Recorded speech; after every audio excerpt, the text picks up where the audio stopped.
The New England Patriots just called this guy a demon, and we're going to talk about why. My name is Aaron. This is Sports Talk Patriots. You already know. Hit that subscribe button, like button, comment below. I'd truly appreciate it. We talk New England Patriots football on the daily. So, the New England Patriots called this guy a demon, and that's not a word you should take lightly. So, who is this guy? Isaiah Bolden. Isaiah Bolden, poised for a comeback season. A great story.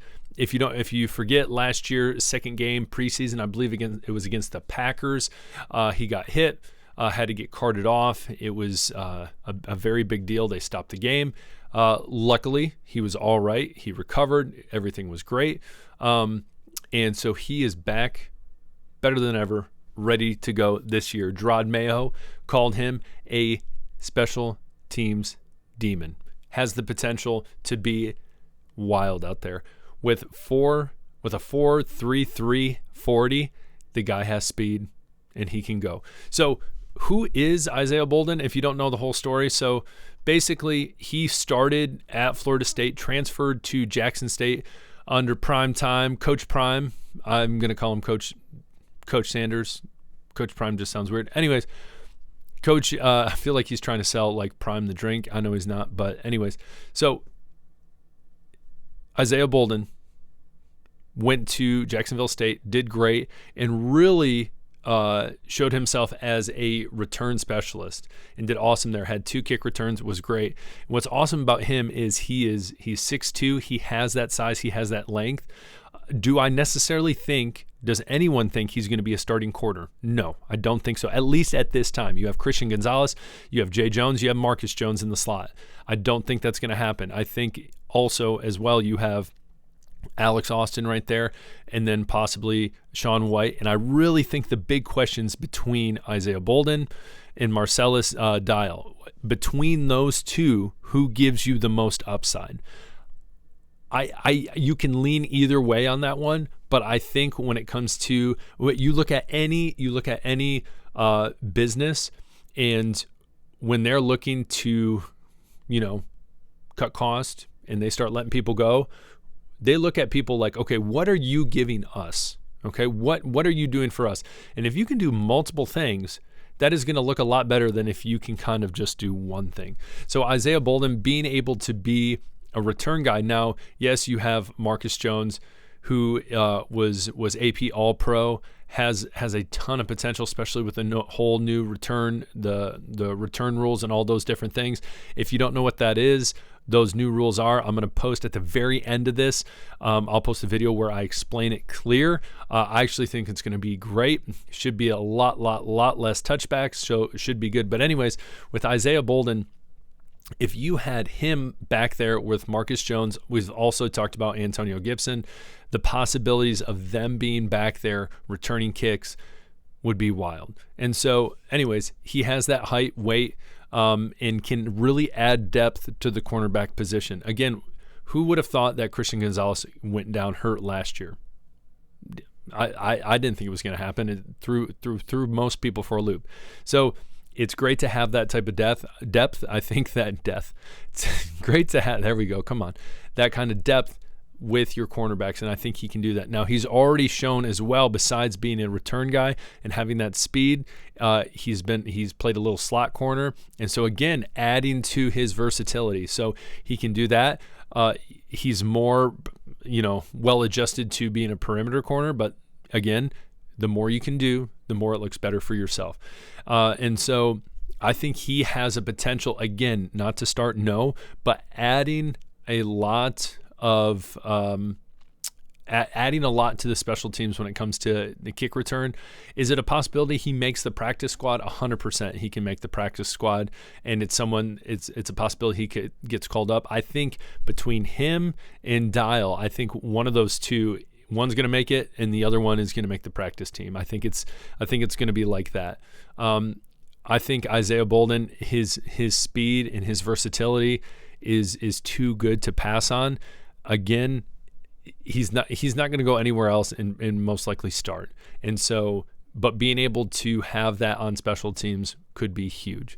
And so, guy's a demon, has speed, And who doesn't listen, who doesn't like an awesome comeback story, And so, it's one of those things that the Patriots, I feel like they're going to be like, you know what? Yeah, let's give them a shot, because that's a great headline. Looks awesome for them, and would be awesome for Bolden. And so I think that he's going to make the roster. I think he could have some big impacts on special teams, especially if they paired him and Marcus Jones on kick returns. That would be awesome. So we'll see what happens. Or it could be, you never know, Marcus Jones could just do punt returns. Isaiah Bolden and maybe even Antonio Gibson, who knows, could do kick returns. So we'll see what happens at the beginning of the season. But that being said, don't sleep on Isaiah Bolden. Comment below, what do you think? I've seen a couple people say that he is going to be the sleeper this year that's going to surprise a lot of people. And the more and more and more I look into him, the more I read about him, I lean towards that as well. I mean, it makes a ton of sense. I still think Jaheim Bell is going to surprise a lot of people, especially if he can overtake Austin Hooper. But who knows what will happen, but I think he has a ton of potential as well. So crazy speed, has the size, has all the intangibles you would want. So I don't know. I think he makes the team. What do you guys think? Comment below. And you look at the depth chart right here. You have Shaun Wade at that backup for the nickelback, that slot corner right there. Again, that's also a possibility. I've seen different projections, 53-man roster projections, where it has him getting cut, Dial and Bolden still on the team. So you never know. Wade definitely has more experience than the other two, played a lot last year. And so who knows? We'll see what happens as they start trimming it down. So other thing I want to talk about today too was Matthew Judon. Yep, we're going to talk about him. If you noticed yesterday during camp, he got into a little, I don't even know, I almost want to say the word scuffle, but it wasn't a scuffle, a little argument, a little friendly banter with Judon Mayo and him. And I totally get it from Judon Mayo's side, in the sense of, you're sitting there, you're not participating, it's all optics. That's what it is. It is all optics. So totally, I'm sure Judon Mayo agrees with him. Yeah, you should get paid more. Most likely he said something along those lines. We know that Judon Mayo is a relationship type guy, likes that rapport, is very personable. So who knows what he said? But when it comes down to it, it's such bad optics when you're just sitting there doing nothing and almost just looking lazy. It doesn't look good for the team, the organization. I totally get if Mayo asked him to leave. Now, Judon, obviously he gets upset. You get confronted with everything and you think you're in the right. Totally understand that. But what is so hard with this situation, and comment below if you agree with this, what's so hard from Judon's perspective is literally, dude, you were out almost the whole season last year. Like it's yes, you have talent, but you are 32 years old and you were out most of last season. Yes, you made the Pro Bowl 4 times. I agree with that. But the thing is, it is a business. And so I understand why the Patriots aren't making this extension right now.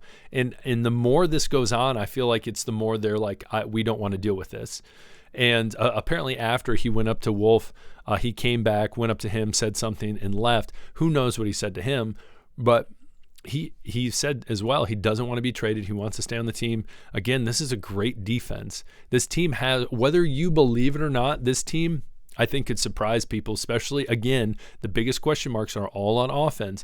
If they can get some decent people in there, unlike last year where it was like, who the heck's playing quarterback? Do they know how to throw the ball? This is a disaster. It was a total mess on offense. If they get some things just clicking on offense, I'm not saying at a high level, like I'm not talking like they're putting out, top 3 total offensive numbers out there. But if they do something, I think it would surprise a lot of people. And I think they could surprise a lot of teams on the schedule. It is a very tough schedule, I will give you that, but you never know. So with Judon, I don't know what to tell you, man. Like, come put on the pads, go practice, be a leader out there. And I know you see all your buddies getting all these extensions and doing great, but at the end of the day, is it looking good that you're just sitting on your tail doing nothing? I don't know. Maybe that's just me. Maybe, again, I'm a teacher. if I want to get paid more and I went and did that, that's not going to get me paid more. Go out there. You're still getting paid stupid money, man. Like, go out there and play. I don't know. What do you guys think below? Are you guys tired of the whole Judon stuff? Do you think they should just pay him and move on? Should they trade him? Comment below. What do you think? Also, again, comment below about Isaiah Bolden. Do you think he has a lot of potential? Is he going to surprise people? Is he the demon there everyone's talking about? Comment below. I truly appreciate it. Again, this is Sports Talk Patriots. Hit that subscribe button. Also, video either here, who knows, one of the sides. If you want to learn more about the kickoff and kick return, all the new rules, I break it down super simple. We talk our return game, all these different stuff. I didn't talk about Bolden as much as I should have, but I'm talking about him now. Anyways, Sports Talk Patriots, I appreciate you guys. Peace.